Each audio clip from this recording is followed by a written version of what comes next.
রাস্তা অবরোধ করছি। আপনারা কোন এলাকার বাসিন্দা? এটা আমরা শরীরপুর গ্রাম পঞ্চায়েতের 2 নম্বর আর 5 নম্বর ওয়ার্ডের বাসিন্দা। কতদিন ধরে সমস্যা চলে আপনার? দীর্ঘ বহুত বছর থেকে আমরা দলের সমস্যা আছে, কিন্তু দীর্ঘ 1 বছর থেকে আমরা ওখানে দিছইন সাপ্লাই পাইপ 2টা দিলে আমরা এখানে কালেকশন নাই, এদিকে জলও আয় না।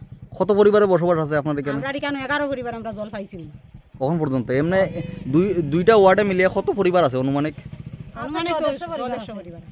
সদস্য পরিবার। আপনারা কারা কারা জানাইছেন? আমরা মেম্বার, প্রধান, চেয়ারম্যান সবরে জানাইছি। তারা কিতা কইছে আপনারা?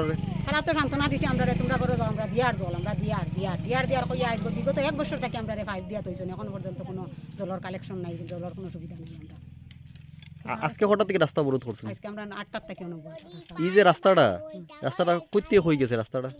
এইদিকে কদমতলা গেছে আর এইদিকে সরলা মহেশ করছে, মানে সরলা টু কদমতলা রাস্তাটা।